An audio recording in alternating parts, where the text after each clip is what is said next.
계속해서 문제 풀어보죠. 변류기 2차측을 단락하는 이유는 무엇인가 라고 하면 방금 전에 2차측을 개방하면은 1차측의 전류가 모두 여자 전류가 돼서 1차측, 2차측에 이제 뭐가 생겨요? 2차측에 과전압이 생긴다고 그랬죠. 과전압이 생기는 것은 바로 이제 절연 파괴를 일으키기 때문에 그 2차측에 대한 절연을 보호하기 위해서 절연 파괴를 방지하기 위해서 절연을 보호하기 위해서 2차측을 단락한다. 이해되겠죠? 자, 그 다음에 변류기의 결선이라고 하는데요. 요렇게 결선하는 것은 우리 가동 결선이라고 그래요. 지금 여기서 같이 더해지죠. 회로 이론에서도 이 문제가 출제되기도 했고요. 전기 기기에서도 출제되기도 했고요. 또 우리 전력공학에서도 출제가 되기도 하는데요. 이거는 이제 기본 문제의 범위를 벗어나는 거예요. 그래서 한번 참고로만 보세요. 결국은 전류기에 흐르는 전류는 어떻게 흐르냐라고 하면 여기서 이렇게 나가는 전류하고 여기서 이렇게 나가는 두 전류의 합이 흐르는 거죠. 우리가 이제 삼상 전류라고 하는 것은 결국은 뭐예요? 이렇게 A상의 전류와 B상의 전류와 C상의 전류가 120도 이상차를 가지고 있다라고 하는 거죠. 여기서 여기까지가 얼마죠? 그래서 그걸 평형삼상이라 그러고 이 전류 크기는 당연히 어떻게 돼요? 같은 전류가 흐르죠. 그런데 이제 전류기에 흐르는 전류는 얼마가 흐르느냐라고 보면 두 전류의 합이 흘러요. 즉 A상의 전류하고 C상의 전류의 합이 흐르게 돼 있죠. 그러면 A상의 전류는 C상의 전류는 합은 평형사변형의 법칙에 의해서 즉 이 전류하고 이 전류의 합이 되니까 벡터로 보면 여기가 120도니까 여기는 60도가 되죠. 정삼각형이 되거든요. 60도니까 평형사변형이니까요. 그러니까 얘하고 요 길이 같죠. 정삼각형이 되죠. 결국은 이 전류의 크기나 이 전류의 크기 두 개 합한 전류의 크기가 같아요. 그래서 예를 들면 이제 CTB가 100대 5다. 20배라는 얘기죠. 20배. 그러면 여기에 100A가 흐르면 여기에 5A가 흐른다는 얘기예요. 그게 100대 5 얘기예요. 근데 여기도 5A하고 여기도 5A 하면 여기도 얼마가 흐른다? 5A가 흐른다. 그러니까 여기가 5A가 흐르면 여기에 20배니까 여기에 20배를 해주면 1차측 전류가 얼마인지 알 수가 있다. 이런 이야기가 되겠죠. 그래서 전류계 지시값의 그 B 이게 1차측 전류를 나타낸다라고 하는 것이 이제 실기에도 나왔어요. 그냥 참고만 하세요. 교차 접속이라고 하는 게 있어요. 교차 접속이라고 하는 것은 꼬아버린 거죠. 꼬아버린 거. 이렇게 이제 한번 꼬아버렸죠. 여기가 꼬여 있어요. 이런 것을 교차 접속이라고 그래요. 결국은 무슨 얘기냐면 이거는 C 전류하고 요 전류는 이렇게 들어가죠. A 전류. 요게 A 전류예요. 이렇게 들어가는 게 A 전류가 방향이 반대가 됐죠. 그러니까 이 전류는 아까는 이렇게 됐잖아요. 이렇게 돼서 이렇게 돼가지고 요 전류가 됐었잖아요. 그게 이제 가동이랐다면 차동은 A가 반대가 된 거예요. 그래서 이 전류하고 이 전류 합이 되니까 결국 여기서부터 여기까지가 되겠죠. 요거죠. 회로 이론에서 우리가 이제 성간전류, 상전류 이렇게 구할 때처럼 그런 현상이 나타나 버렸어요. 그러니까 여기가 30도가 되니까 결국 뭐예요? 요거는 여기가 1이면 여기는 얼마가 돼요? 코사인 30도가 되거든요. 1 코사인 30도. 그러니까 2분의 루트 3이 되죠. 코사인 30도가 돼요. 코사인 30도는 2분의 루트 3이에요. 거기에 요게 또 하나 더 있잖아요. 그러니까 이 루트 3배가 되는 거죠. 그러니까 결국은 여기가 1이라고 하면 여기가 루트 3이 되는 거죠. 이 이야기는 뭐 선전류, 상전류, 성간전압, 상전압 그 얘기하고 같은 거죠. 그런 차이가 있다는 얘기죠. 꼬우면 좀 달라진다. 그러니까 전류계 전류가 루트 3배만큼 더 크게 흘러요. 그러니까 얘가 100A하고 얘가 100대 5에 대한 CTB를 가지고 있다. 그러니까 100A일 때 5A라고 한다면 결국 여기 5A 흐르고요. 여기도 5A 흐르지만 여기는 얼마가 흘러요? 5의 루트 3A가 흐른다. 그런 이야기죠. 결국은 여기에 5의 루트 3이면 루트 3으로 나눠서 5를 구한 다음에 거기에다가 이 CTB를 곱해줘야 1차 전류가 나타난다는 거죠. 그러니까 전류계 지시치에다 루트 3으로 나눠준 다음에 그 다음에 CTB를 구해야 곱해야 1차 전류를 구할 수가 있다는 거죠. 이런 방법이 있어요. 이해하시겠죠? 이런 결선은 이제 Y결선이라고 하는데요. Y결선은 여기서 전류가 이렇게 흐르고요. 이렇게 흘러서 전류가 합쳐서 0이 돼요. 0이 돼야 되는데 실제 0이 아니면 지락전류가 흐른다 그러죠. 그래서 이런 회로를 잔류회로, 여기 부분을 잔류회로라 그래요. 잔류회로 결선이다. 이렇게 되어 있어요. 그래서 이 부분의 전류를 측정하면 요거는 이제 각상의 전류가 되고 요거는 지락전류가 되는 거죠. 그렇게 할 수 있는 게 잔류회로 결선이다. 요거는 나중에 실기 때 보게 됩니다. 그 뒤에 있는 이제 그 3권선 CT회로 방식도 실기 때 이렇게 여러분들이 좀 보시면 돼요. 자, 이해되겠죠? 그 다음에 변류기도 종류가 있어요. 변류기도 여러 가지 종류가 있어요. 뒤에 보면 이런 종류가 있습니다. 여기 건식형, 몰드형, 유입형 이렇게 변류기가 나누고요. 다음에 역시 권선형, 관통형, 부싱형, 단일비, 다중비, 삼권선비, 정상, 영상 뭐 이런 것도 있고요. 계측기형, 계전기형 뭐 이런 걸로도 구분이 되죠. 굉장히 많은 그 CT가 있는데요. 시험 문제는 이게 딱 나온 거예요. 옥내 변류기로 주로 쓰는 것이 뭐냐? 몰드형이라는 거죠. 몰드형. 주로 많이 쓰는 게 몰드형. 근데 여기 몰드형 없네요. 몰드형이 없어요. 그럼 몰드형 말고 또 뭘 쓸까요? 건식형 많이 쓰죠. 건식형. 몰드형, 건식형이 옥내 변류기로 주로 많이 쓰고 있죠. 옥외 변류기는 주로 부싱형을 많이 써요. 부싱형. 부싱형 변류기 많이 써요. 그런 것도 참고해 보시고요. 나머지 그 표들은 실기하고 관련된 것들이고 실기에도 크게 많이 다뤄지진 않아요. 그래서 그런 것도 참고해서 보시고요. 요거는 이제 영상 CT입니다. 영상 CT인데 일반 CT하고 똑같아요. 단 영상 CT하고 일반 CT의 차이점은 여기는 이제 일반 CT는 전선이 한 가닥만 이렇게 가잖아요. 영상 CT는 전선이 몇 가닥 가요? 세 가닥이 가는 거예요. 세 가닥. 세 가닥이 한꺼번에 다 들어가요. 그래서 여기에 뭐가 흐른다? 삼상의 전류가 흐르는 거죠. 삼상. 삼상의 일괄에서 인입이 한꺼번에 들어가니까 결국은 이 전류하고 이 전류하고 이 전류의 합을 구하는 거죠. 합을 구하기 때문에 얘는 전류가 여기서 나오는 전류가 얼마가 나와요? 0A가 나와야 정상인 거예요. 0A가 나와야 정상인 거예요. A상의 전류하고 B상의 전류하고 C상의 전류. 그런데 어느 하나의 지락 전류가 흐르면 여기에 전류가 더 많이 흐르게 될 거 아니에요. 어느 하나가 지락이 됐다. 그러면 지락 전류가 많이 흐르면 요 전류를 검출하는 거죠. 여기에 전류가 예를 들어서 뭐 얼마 암페아가 검출된다 그러면 그때는 지락이 일어났다. 그걸 영상전류라고 하는 거죠. 네. 그런 것이 이제 그 영상보, 즉 지락보를 하기 위해서는 이 영상변류기는 지락계전기하고 연결을 하게 돼 있어요. 그래서 반드시 지락계전기하고 같이 사용하는 변류기다 이렇게 보시면 돼요. 그래서 지락계전기, 접지계전기라고 그러죠. 얘는 영상전류를 검출해서 접지계전기에 의해 가지고 차단기를 동작시킨다. 그러니까 접지계전기가 같이 쓰는 것이다. 접지계전기는 GR이라고 불러요. 그라운드 릴레이. 얘는 전격이 영상전류가 작기 때문에 1.5mA나 3mA가 표준으로 되어 있다라고 하는 거죠. 자, 영상 CT의 목적은 이렇게 물어본다면 ZCT 아니에요? 그러면 얘는 지락전류를 검출하는 거, 영상전류를 검출하는 게 목적이 된다. 뭐 이런 정도로 참 다양하게 많은 부분을 요구하고 있는 것이 지금 여기에 있는 이 7장이죠. 자, 7장에 관련된 여러 가지 문제들, 기본 문제들, 역시 핵심 관련도 문제 풀어볼 수 있도록 하겠습니다. 자, 문제 볼까요?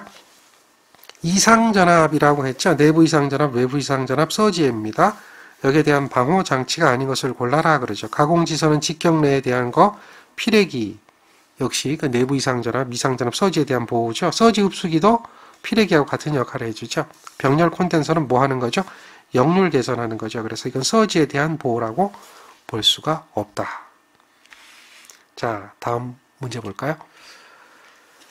차단기 개폐에 의한 이상전압. 이걸 갖다 우리는 뭐라 그러죠? 개폐 서지라고 그러죠. 얘는 이제 대략 몇 배 정도 되느냐? 송전선의 대지전압의 몇 배 정도가 최고인가? 라고 물어보죠. 4.5배 정도 보고 있죠. 4배 정도로 보시면 되겠습니다. 개폐 전압이죠. 개폐 이상전압. 이런 그 송전선로의 개폐 조작 시에 발생하는 이상전압에 관한 사항으로 옳은 것은 물어봤어요. 개폐 이상전압. 이 개폐 이상전압은 일반적으로 어느 때 많이 발생한다고 그랬어요? 제가 이제 그림 그려가면서 이야기했죠. 이렇게 돼가지고 그림 보여드렸어요. 이게 전압이 있고 전류가 있잖아요. 전류는 이렇게 되면 진상전류가 된다 그랬죠. 진상전류를 차단하게 되면 어떻게 돼요? 결국은 여기 전압이 이렇게 돼서 이렇게 돼서 이렇게 돼서 전압이 확대된다 그랬죠. 이런 전류가 뭐죠? 여기가 2에 있다면 뭐 3배 2가 되고요. 그리고 5배 2가 되고요. 그 다음에 7배 2가 되고 이렇게 확대돼서 나타나는 것을 뭐라고 했어요? 충전전류, 충전전류. 충전전류라고 그러죠. 충전전류를 차단할 때 뭐가 일어난다? 충전전류를 차단할 때 일어나는 게 뭐가 일어나요? 재점호. 아크가 다시 생긴다 그랬죠. 아크가 다시 생긴다. 그래서 충전전류가 훨씬 더 크다라는 거죠. 이상전압은 충전전류를 차단할 때가 더 크게 나타난다. 유도전류는 아니고요. 충전전류입니다. 다음 거. 개폐서지. 개폐서지의 발생을 억제할 목적으로 사용하는 것이 무엇냐? 서지에 대한 목적인데요. 이 개폐서지를 억제하려면 주로 이제 차단기 내부에서 생기는 거죠. 그래서 차단기 내부에다가 개폐저항기라고 하는 걸 설치해요. 개폐저항기라고 하는 걸 설치해서 그 서지를 억제합니다. SOV라고 하는 것은 서지 오브 볼테이지라고 하죠. 서지 오브 볼테이지라고 해서 우리가 이제 주로 차단기에서 발생하는 개폐서지를 이야기하는 겁니다. 다음 문제 볼까요? 뇌해 방지하고 관계가 없는 것은 매설지선은 뇌해에서 역섬락하고 관계되죠. 역섬락. 어떤 것이 원인이 된다고 그랬어요? 탑각에 대한 철탑이 가지고 있는 접지 저항값 때문에 그렇다고 그랬죠. 그래서 역섬락을 방지하기 위해서는 매설지선을 설치하는 것이 되겠고요. 가공지선은 직경래에 대한 차폐가 되죠. 직경래. 그리고 유도래에 대한 역시 차폐가 되어질 수가 있어요. 그럼 소호각이라고 하는 것은 뭡니까? 소호각. 애자련을 보호하는 거죠. 그러니까 뇌서지가 들어오면은 애자련을 통해서 애자련을 보호하는 거죠. 애자련을. 그렇죠? 뇌서지가 들어오면 애자에 대해서 섬락이 일어나지 않도록 하는 거란 말이에요. 댐퍼. 댐퍼는 뭐예요? 토시셔널 댐퍼, 스톡브리지 댐퍼, 아마로트 댐퍼에서 댐퍼 기억하십니까? 송전선이 있으면 송전선은 끝에 지지점 부분에 이렇게 해서 이 추 모양으로 달아준 거, 이거 댐퍼라고 그러죠. 송전선의 쇠축, 토셔널 댐퍼, 스톡 브리지 댐퍼 하는, 이 댐퍼는 뭐 하는 용도로 써요? 진동을 억제하는 용도로 쓰죠. 기억하시죠? 그걸 갖다 우리는 댐퍼라고 이야기합니다. 그래서 댐퍼는 뇌해 방지하고 거리가 멀다. 이렇게 볼 수가 있죠. 그 다음에 가공지선이라고 하는 거에 대한 이야기인데요. 옳지 않은 것을 물어봤습니다. 일반적으로 아연 도금을 한 강연선을 쓰고요. 또는 ACSR도 쓰고요. 또는 그 심안에 뭐가 들어가요?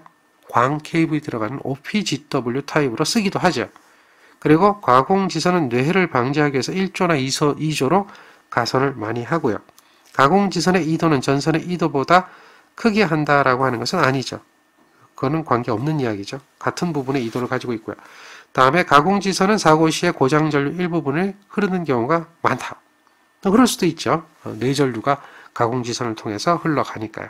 그래서 이건 답이 세 번째가 되겠고요. 뇌서지하고 개폐서지, 파두장, 파미장에 대한 설명으로 옳은 것은 물어봤는데요. 뇌서지하고 개폐서지의 파두장과 파미장이라고 하는 것은 뭐냐? 여기를 얘기해요. 마이크로세크를 얘기하고요. 여기는 이제 킬로볼트를 얘기하는데 파두장, 파미장의 개념은 제가 이렇게 설명드렸죠. 이렇게 돼서 뇌서지는 이렇게 간다는 거죠. 개폐서지는 이게 좀 더 달라요. 이런 식으로 간다는 얘기죠. 그래서 뇌서지는 처음에 크고요. 요게 100%가 되죠. 시간이 얼마요? 1.2 마이크로세크 만에 최고점까지 도달하고요. 파미는 여기가 이제 100%라면 50% 되는 지점이 파미가 되겠네요. 50%. 그럼 요까지 걸리는 게 파미장이 되는데요. 이때는 50 마이크로세크 부분에서 파미를 만들어내죠. 그래서 파도하고 파미에 대한 시간, 이것을 이야기하는데 개폐서지하고는 같을 수가 없죠. 그래서 우리가 보통 서지에 대한 시험을 할 때 충격 전압을 가해서 시험을 하게 되거든요.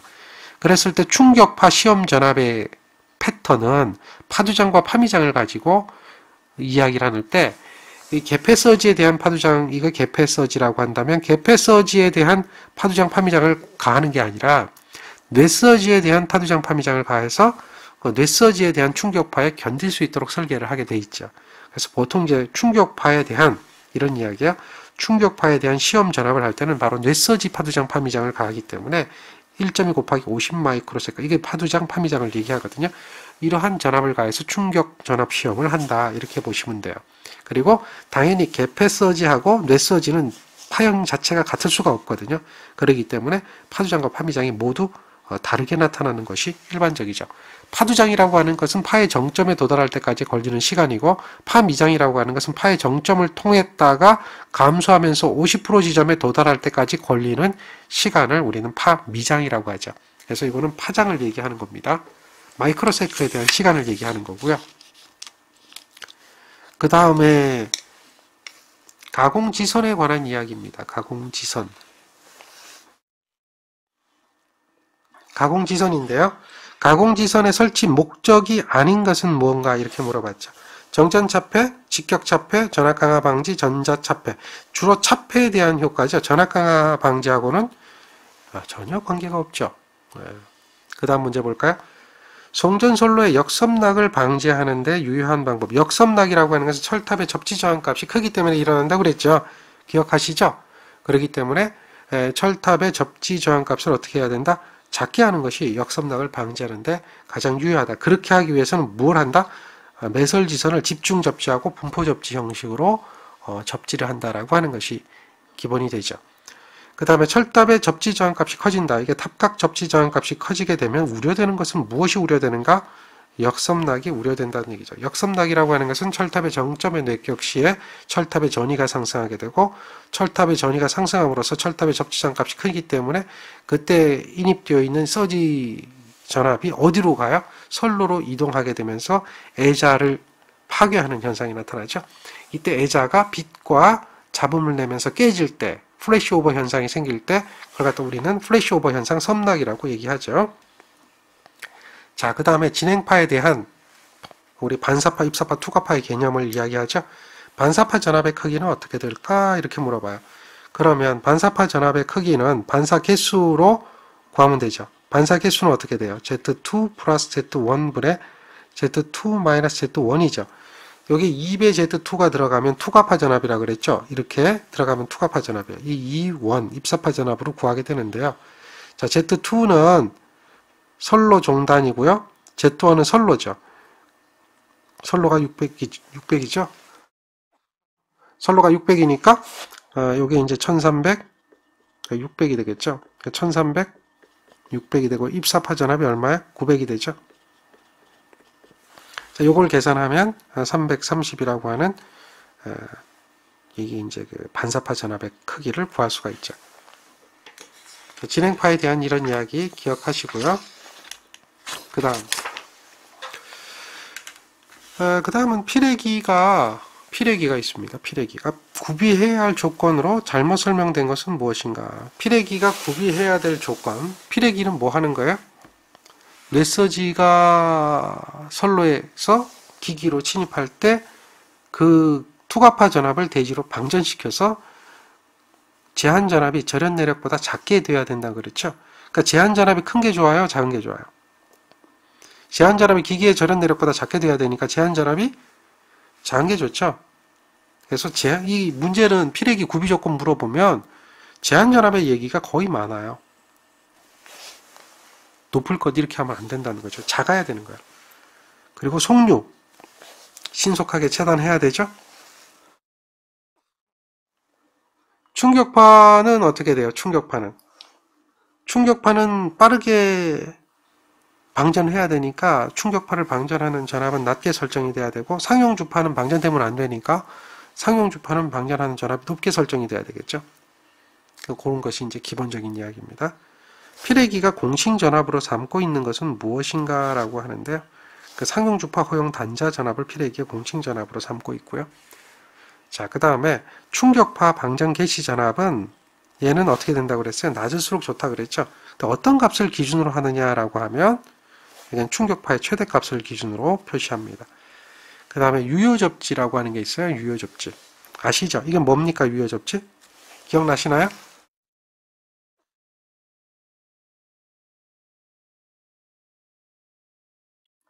유효 접지 기억나시나요? 직접 접지에서 유효 접지 조건을 만족하면 일선지락 시 대지전이 상승이 1.3배 이하로 억제되는 방식을 이야기하는 거죠.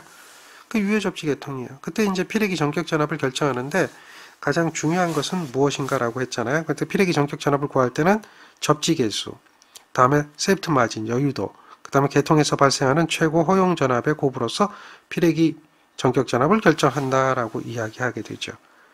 기억하시죠? 그러니까 뭐예요?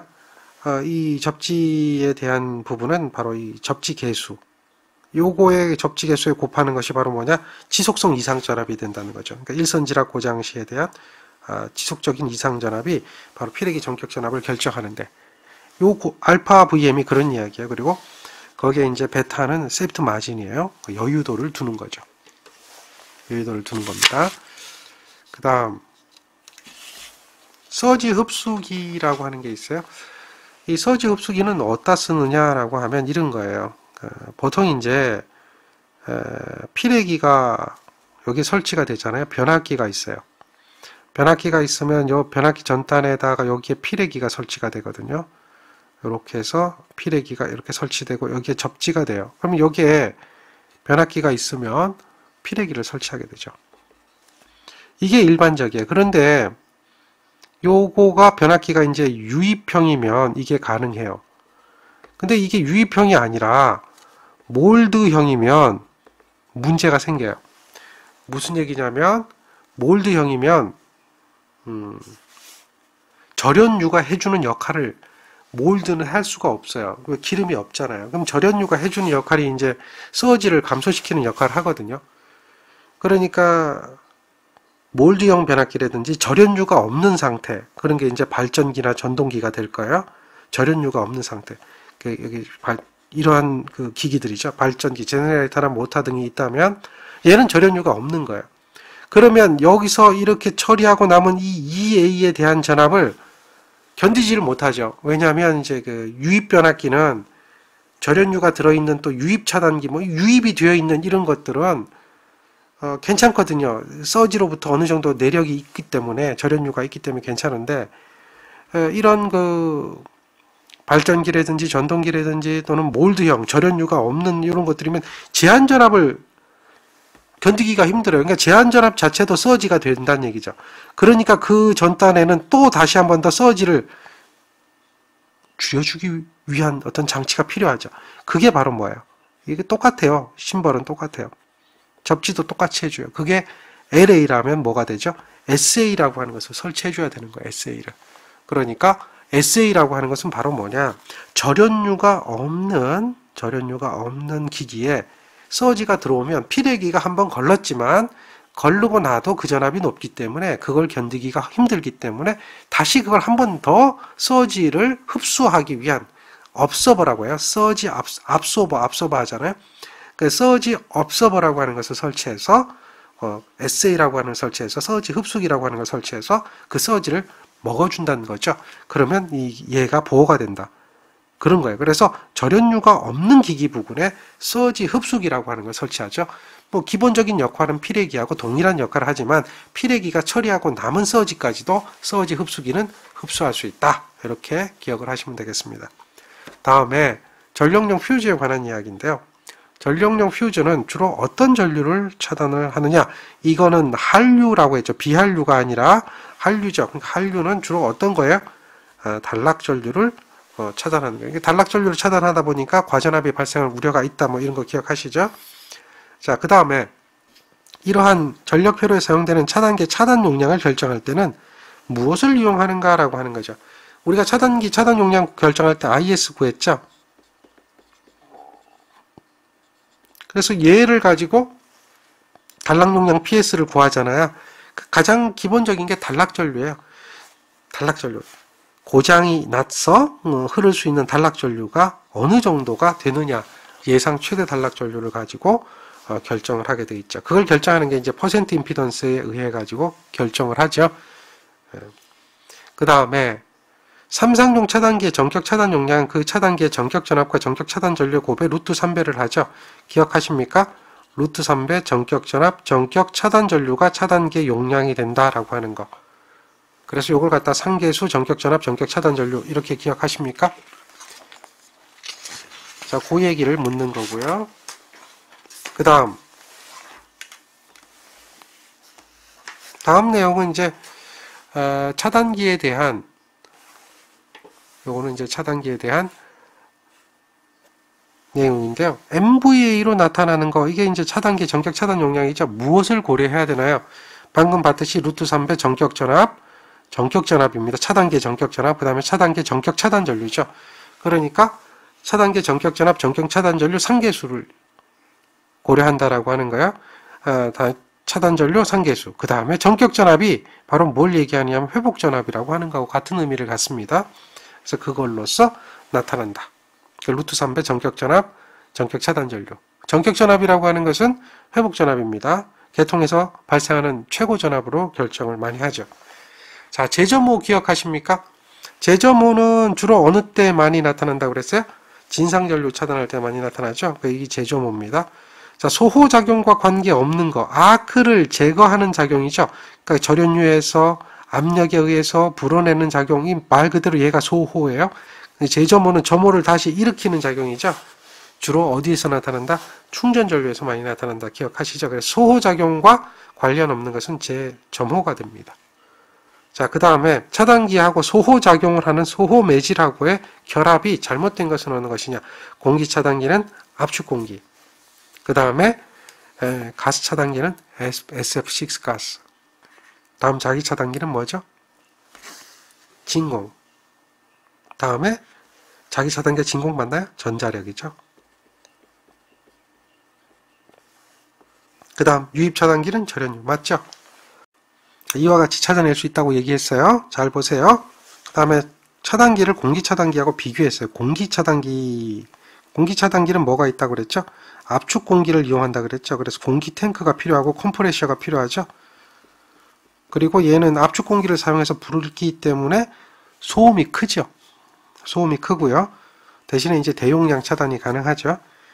SF6 가스는 밀폐 구조로 하고 있어요. 밀폐 구조. 그러니까 공기 차단기에 비해서 소음도 작고 고속도 동작을 할 수가 있고 이렇게 되는데 고속도 동작은 얘가 이제 주로 공기 차단기가 더 유리하게 돼요. 압축 공기 투입하는 이것도 공기 차단기고요. 그다음에 지지해자를 사용하면 공기 차단기가 되거든요. 그러니까 얘는 소음이 비교적으로 작다가 이제 얘가 답이 되겠죠. 옳은 거 찾아라 이렇게 얘기한 거예요. 다음에 단로기하고 차단기의 인터록 관계 기억하시죠? 그런 이야기들이 이제 다음에 나오는 문제들입니다. 여기 보면 자, 고정전류 같이 대전류를 차단할 수 있는 것은 뭐냐라고 하면 차단기가 되겠죠. 단로기는 불가하죠. 얘네들도 불가해요. 개폐기는 차단을 목적으로 하지 않죠. 차단이라고 하는 것은 말 그대로 고장을 차단하는 거고 개폐기는 개폐를 목적으로 하는 거죠. 그래서 개폐하고 차단은 다른 거예요. 개폐하고 차단은 의미가 엄청난 차이입니다. 그 다음 차단기, 3, 4, 5 차단기로 가장 많이 사용되는 것은 어떤 차단기를 많이 쓰느냐 이렇게 물어보는데요. SF6 가스도 많이 쓰죠. 자, 그렇게 보시면 되고요. 그 다음에 인터록이라고 하는 게 뭐냐? 자, 아까 설명드린 거 기억하십니까? 인터록이라고 하는 건 뭐예요? 차단기가 열려있는 상태에서 단로기를 열거나 닫을 수 있다라고 하는 거 기억하시죠? 차단기가 열려 있어야 단로기를 열거나 닫을 수 있다. 그게 인터록이에요. 그래서 그 인터록 관계를 나타내는 건데요. 정전을 할 때는 어떻게 해야 되느냐? 차단기를 먼저 열어야 되겠죠? 그래야 단로기를 급전을 할 때는 어떻게 되느냐? 급전할 때는 차단기가 끊어져 있어야 되겠죠. 그래서 먼저 단로기를 닫고 그 다음에 차단기를 해야 되겠죠. 그 순서를 물어보는 거예요. 급전실은 DS10이고 다음에 정전실은 12DS 순이다. 이 이유는 뭐 때문에 그렇다? 단로기가 부하를 끊을 수 없기 때문에 차단기를 먼저 열어놓고 작업한다. 이 이야기죠. 정리됩니까? 요거를 좀 말로 좀 길게 설명한 문제가 있어요. 말로. 물론 이제 지금처럼 간단하게 이야기할 수도 있는데, 이래 놓으면 이제, 문제가 되게 어렵다고 그러거든요. 문제가 되게 어렵다고 그러는데, 사실은 어려운 게 아니에요. 어렵진 않아요. 보시면, 다음 변전소의 경우에 수용가에게 공급되는 전력을 끊고, 손해기기를 점검할 필요가 있을 경우와 점검이 끝난 후에 차단기와 단로기를 개폐시키는 동작을 하기 위한 것이다. 자, 이러한 동작을 설명한 것인데 옳은 것을 찾으라는 얘기죠. 자, 그럼 점검이 필요하다라고 하면 차단기를 여는 경우를 얘기하죠. 그러니까 차단기로 먼저 부하를 끊고 난 다음에 단로기를 열어야 하며, 점검이 끝난 후 경우에는 부하를 연결하고 차단기로 부하를 연결하고 그 다음 단로기를 넣어야 된다. 차단기로 부하를 연결하고 단로기를 넣으면 안 되죠. 여기서 틀렸단 말이에요. 위에는 맞아요. 점검이 필요한 경우는 단로기를 열고 난 다음 단로기를 먼저 열면 안 되죠. 뭐 이게 바로 보이죠? 점검이 필요한 경우는 단로기를 열고, 이거 단로기를 먼저 열면 안 된다 그랬죠. 차단기로 먼저 부하를 끊고 난 다음 단로기를 열어야 하며, 점검이 끝난 후에는 단로기를 넣고 난 다음에 마지막에 차단기를 넣어야 되죠. 이게 지금 맞는 거죠. 이렇게 길게 말로 설명하는 문제가 있을 수도 있어요. 한류 리액터라고 하는 거 기억하십니까? 단락전류, 한류, 단락전류 제한하는 거죠. 이 이야기는 무슨 얘기냐면, 원래 이거잖아요. 이거분의 이거죠. 또 단락전류 IS는 이거잖아요. %Z분의 100의 IN이죠. 기준전류죠. 그러니까 단락전류를 제한한다는 얘기는 차단기의 전단에 리액터를 설치해서 %Z 값을 크게 하는 거예요. 그러니까 차단기가 이렇게 있다면 이렇게 설치하면 단락전류가 커요. 그러니까 요 앞에다가 뭘 설치하느냐? 한류 리액터라고 하죠. 얘가 한류 리액터예요.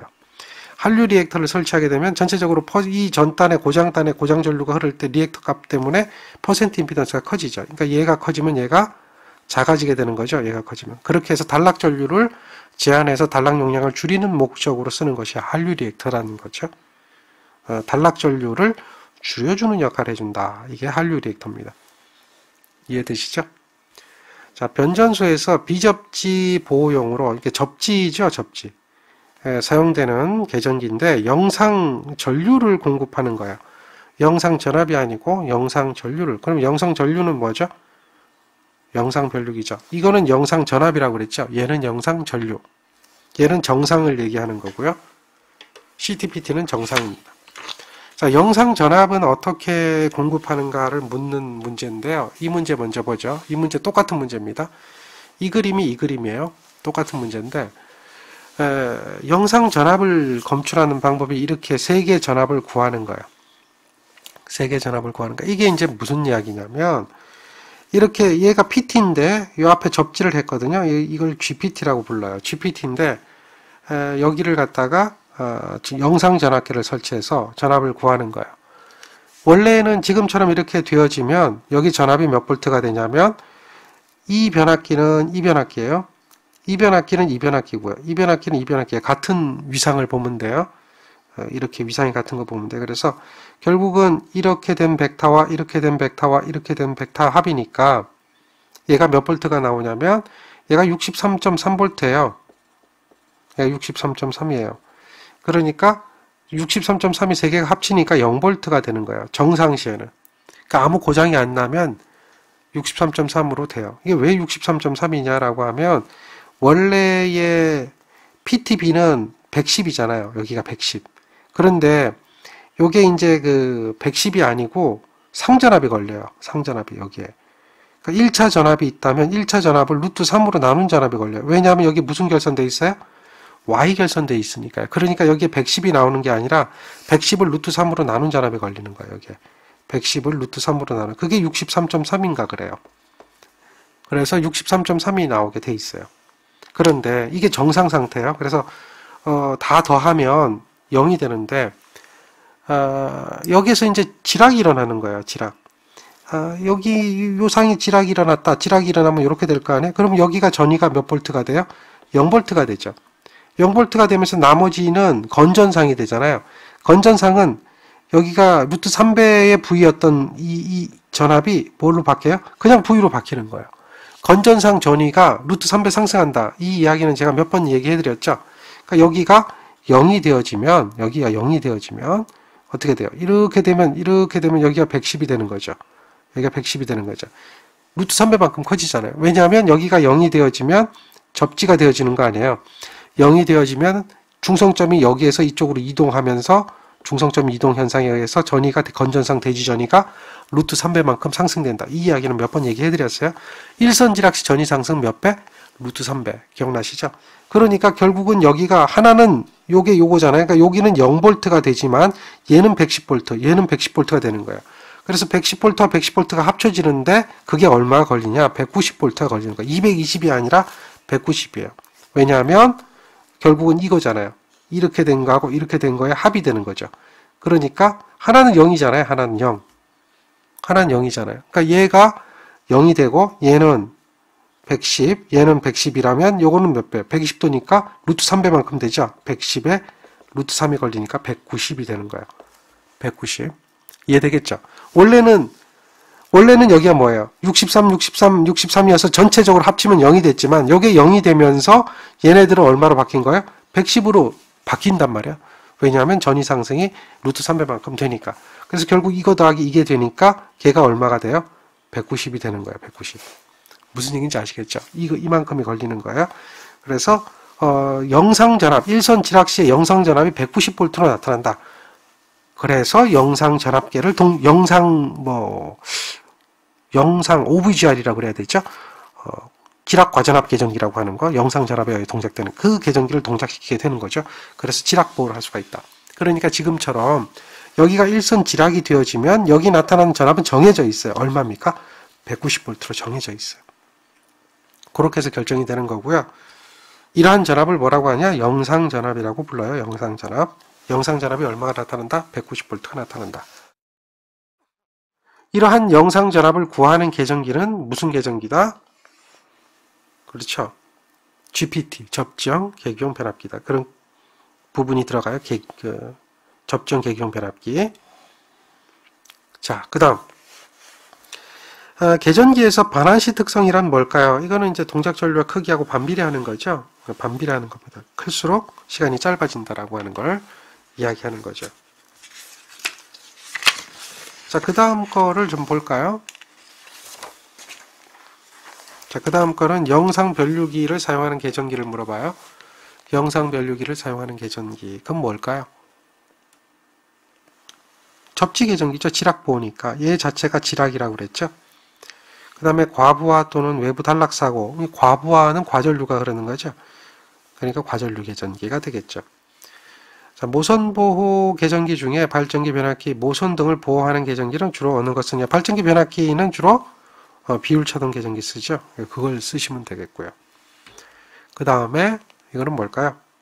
여러 회선의 비접지 삼상 배전선로. 이게 비접지입니다.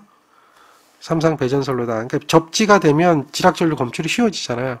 근데 이 비접지 방식이면 그게 어렵거든요. 그래서 접지 보호를 해야 돼요. 접지 보호를 해야 돼요. 그렇다면 어떤 걸 이용해서 접지 보호를 하느냐? 그러니까 영상 변류기를 설치하고 접지 변압기를 설치하고 이런 것들로 해가지고 영상 전압이나 영상 전류를 검출해서 접지 보호를 하게 되죠. 그러니까 이 ZCT나 접지 변압기, 이거 GPT죠.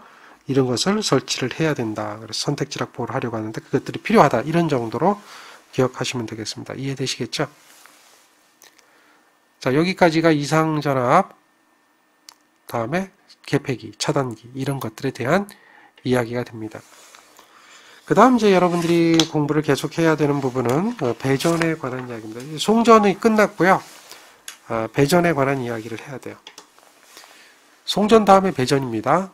그러니까 여기 보면 송전선로를 거쳐서 그 다음에 배전을 하는 거죠. 배전용 변전소에 와서 보통 이제 सब스테이션이라고 얘기하죠. 여기에 와서 가공선로를 통해서 주상변압기를 통해서 수용가에게 보내준다든지, 그러니까 220V 공급하는 거예요. 여기서 변압기를 통해서 380으로 작은 공장 등이나 또는 건물에 보내준다든지, 또는 바로 특고압으로 해서 공장이나 건축물에 보내준다든지 하죠. 즉 이러한 일련의 계통을 우리는 배전선로라고 그래요. 그러니까 배전선로라고 하는 것은 배전용 변전소 서브스테이션으로부터 어떻게 되죠? 고압으로 가서 저압으로 해서 수용가로 보내준다든지 고압으로 수용가로 보내준다든지 이런 걸로 구분한다. 보통 배전전압은 얼마냐? 우리가 교류는 600V 이하죠. 그래서 주로 220, 380, 440 이렇게 공급하고요. 다음에 특고는 고압은 7000V까지죠. 특고는 7000V 넘는 거죠. 이렇게 이제 되어 있어요. 그래서 주로 특고 같으면 이제 뭐 22.9kV 뭐 이런 정도로 하죠. 또 154 kV로 배전하기도 해요. 뭐 때에 따라서는 근데 이제 22.9가 되죠. 이렇게 이제 전압의 구성에 따라서 LV, 로우 볼테이지, 하이 볼테이지, 슈퍼 하이 볼테이지, 뭐 엑스트라 하이 볼테이지, 울트라 하이 볼테이지 뭐 이렇게 얘기를 합니다. 그래서 이게 로우 하이, 슈퍼 하이, 엑스트라 하이, 그다음에 울트라 하이 볼테이지, 울트라입니다. 울트라가 좀 뭔가 높은 것 같아요. 그러니까 이런 부분인데 배전선로가 500kV 이상은 765, 뭐 345 이렇게 배전하기도 하는데요. 이런 것들은 주로 이제 대규모 아주 큰 뭐 예를 들면 포스코라든지 이런 공장들을 얘기할 때 주로 쓰고 있는 배전이 되겠죠. 이제 지금 1000V 이하로 변경된 내용은 요게 이제 IC60364라고 이야기를 하고요. 이거는 배전이고, 1000V 이하로 변경된 부분은 옥내 배선에서라고 하는 거죠. 그러니까 이 안에 가정집 안이나 또는 공장 안이나 건물 안으로 들어갈 때는 안에서는 여기서는 22.9지만 이 안으로 들어가면 1000V 이하로 변성해서 쓰게 돼 있다는 거죠. 그래서 그런 것들은 IC60364의 기준에 대한 변화는 2006년에 법이 개정돼서 도입이 됐고요. 2010년부터 적용이 돼서 현재 적용되고 있는데 옥내 배선에 한해서 1000V 이하를 적용하죠. 그거는 이제 배전이 아니고 수전에서 사용전압으로 가는 거예요. 수용과 사용전압으로 하는 거죠. 그래서 그걸 구분을 할 줄 알아야 되는 거죠. 자, 그러면 이제 배전선로를 구성하고 있는 것을 잠깐 살펴보면 요거 용어들이 좀 기억이 돼야 되는데요. 서브스테이션에서 나오는 첫 번째 선을 이걸 갖다 우리는 뭐라고 하냐면 피더라고 부릅니다. 피더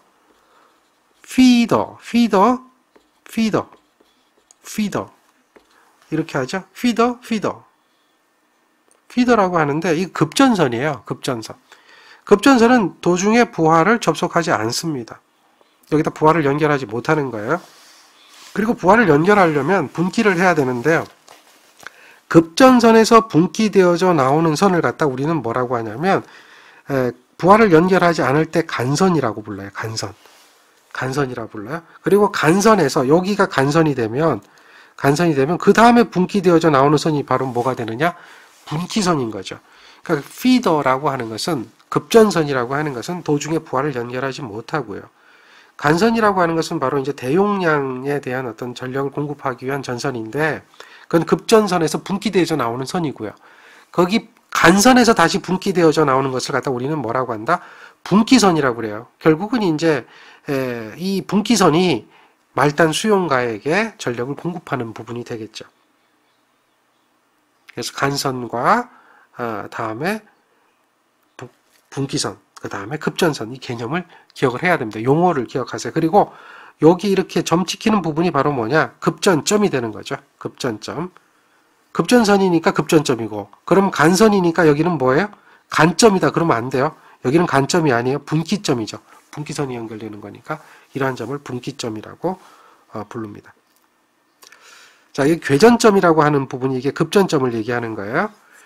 자, 다음에 요거는 이제 그 고압 배전 방식이라고 하는 거예요. 배전을 할 때는 고압으로 보내주고 또 다시 저압으로 보내주기도 하거든요. 그걸 배전 방식이 있어요. 어떤 방식으로 배전을 하느냐. 먼저 이제 나뭇가지 뻗듯이 가는 것을 우리는 가지식이라고 그래요. 나뭇가지 뻗듯이 가는 거. 그걸 방사상이나 가지라고 얘기하죠. 또 수지식, 이것도 이제 같은 얘기예요. 전부 다 한자로 얘기하는 건데요. 나뭇가지 모양으로 자꾸 분기되어져 나간다. 그러니까 이렇게 그냥 부하가 생기면 하나 분기해서 나가고 또 부하 생기면 또 하나 분기해서 나가고 하면 굉장히 쉽게 신설 부하에 대해서 대응을 할 수 있는 장점이 있죠. 그리고 그렇게 하다 보면 선로를 길게 끌고 가면 또 문제가 생기기도 하죠. 말단에 대한 어떤 그 전압 강화가 전력 손실이 커지거나 하거든요. 그러니까 여기서 하나 분기되고 다음에 여기서 또 하나 나간 다음에 말단에서 또 분기하고 계속 분기해서 나가기 때문에 선로 말단으로 가면 갈수록 전압 강화가 심해지게 되는 특징이 있죠. 전압 변동이 커지고요. 또 만약에 이런 부분에서 고장이 일어난다면 이 이하는 모두 한꺼번에 정전이 되어버리죠. 그러니까 공급의 신뢰도도 높지 않아요. 그래서 이러한 그 방식은 부하 밀도가 높은 곳에선 적용을 못합니다.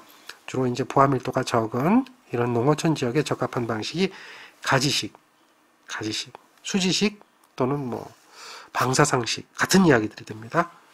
다음에 가지식을 좀 이 말단에서 이렇게 연결하는 거야.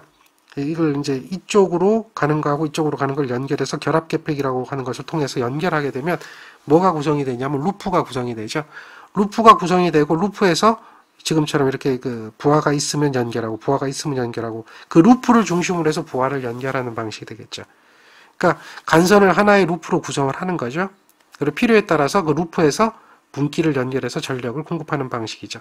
이거는 부하 밀도가 좀 높아야 되고요. 그런 곳에 적합하고요. 또 전압 강화나 전력 손실이 적고요. 루프식이기 때문에 여기가 만약에 고장된다면 계팩이 차단하면 얘는 이렇게 공급하고 얘는 이렇게 공급할 수도 있죠. 그러니까 정전 구간이 축소되어지는 거죠. 정전 구간이 축소되는 거죠. 그러니까 이런 부분이 고장나면 A, B를 날려버리면 오픈해버리면 그리고 결합 계팩기를 투입하면 정전 구간을 줄일 수가 있다는 거죠. 그래서 이러한 것은 당연히 수용 밀도가 높고 그런 곳에 이제 적합하죠. 우리나라는 거의 이 방식을 많이 써요. 루프식. 루프를 영어로 얘기하면 루프인데 한자로 얘기하면 환상이라고 해요. 고리환, 환상식 이렇게 부릅니다. 이 루프식하고 또 가지식하고의 비교를 해보면 루프식이 훨씬 더 좋겠죠. 그래서 정전 구간을 줄일 수 있는 것이다. 그 다음에 망상식이라고 하는 게 있어요. 망은 뭘 얘기하냐면 네트워크입니다. 네트워크로 구성하는 거예요. 네트워크 구성인데 얘는 비용이 많이 들죠.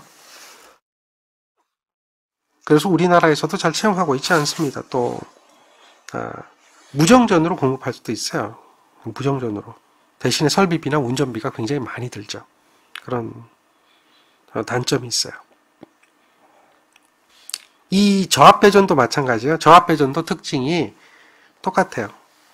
수지식, 환상식, 망상식. 하나 더 있는데요. 뱅킹 방식. 고압배전에서는 뱅킹이라는 이야기가 없는데 이 저압배전에서는 뱅킹이라고 하는 게 있어요. 뱅킹이 뭐냐라고 하면 이런 걸 뱅킹이라고 그래요. 그러니까 선상 뱅킹 방식이 있고 다음에 루프상 뱅킹 방식이 있어요. 뱅킹이라고 하는 것은 어떤 거냐? 이걸 그림을 가지고 설명을 드리면요. 변압기가 이게 변압기잖아요. 변압기 2차를 이렇게 연결해요. 여기 2차를 이런 식으로 연결해요. 이렇게 연결하죠. 모든 변압기 2차를 연결하는 거. 그래서 이게 변압기 2차가 연결이 안 되면 그걸 갖다가 이제 가지식이라고 한다면 변압기 2차를 모두 이렇게 연결을 하면 이렇게 연결하면 이걸 갖다 뱅킹이라 그래요. 뱅킹. 그럼 얘는 이제 무슨 뱅킹이냐? 수지식의 뱅킹 방식이 되는 거예요. 수지식의. 지금 이렇게 루프가 돼 있다면 여기 변압기 2차, 여기 변압기 2차, 여기도 변압기 2차가 있다면 이렇게 연결하고 얘도 변압기 2차가 있다면 연결하고 그렇죠. 여기에서 다시 이렇게 돼 있으면 얘도 이렇게 오면 되겠네요. 여기서 연결하고 이렇게 연결하는 거 이걸 전부 다 뭐라고 그래요? 이런 식으로 연결하면 변압기 2차를 모두 연결하면 얘가 뱅킹이 되는 거예요.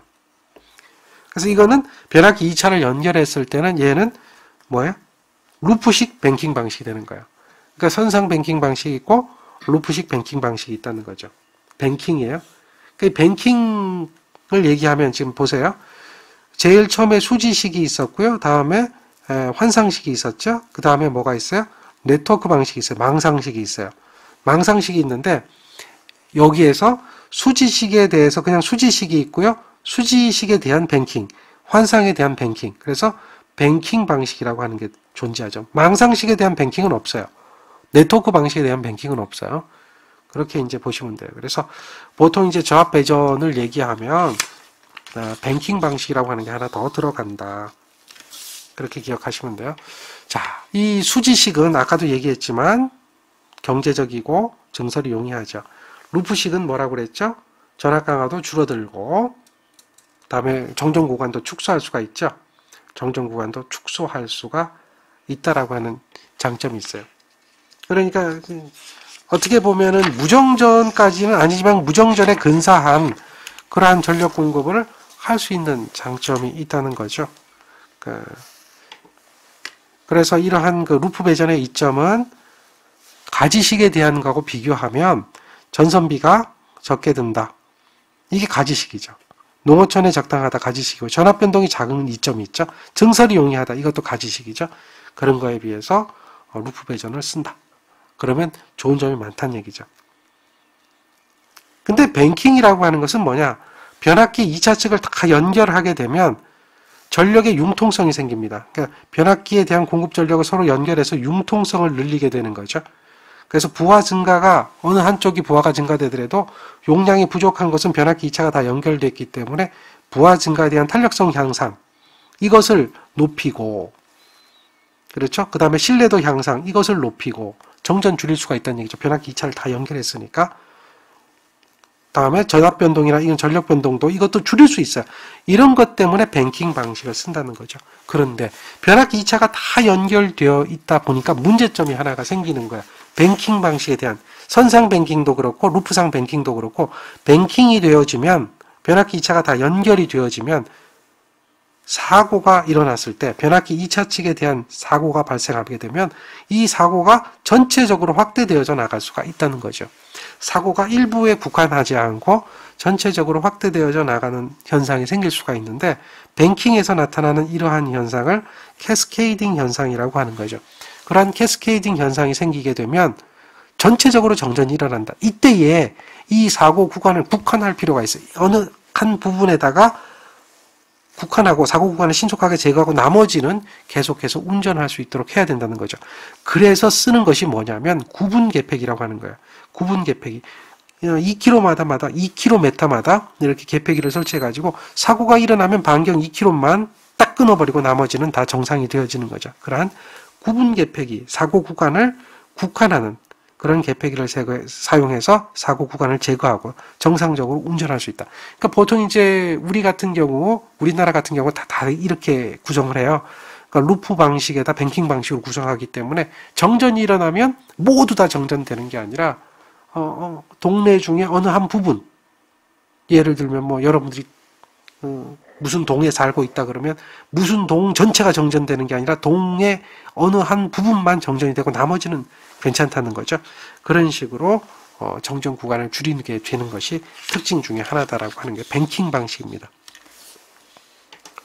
그 정전까지도 싫다. 사고되는 것만 제거하자라고 이렇게 되면 그것이 이제 네트워크 방식이 돼요. 네트워크 방식. 망상식이 되는데 망상식은 역시 비용이 굉장히 비싸고 또 보호 방식도 복잡하기 때문에 적용을 하지 않고 있죠. 뱅킹 방식에 대한 설명으로 옳은 것은 이렇게 물어봤어요. 뱅킹 방금 얘기했죠. 사고가 이렇게 파급될 염려가 있다는 거죠. 파급될 염려. 그러니까 옳은 것은 이렇게 물어봤어요. 깜빡그림이 심하게 나타난다는 얘기는 이건 가지식에 대한 거고요.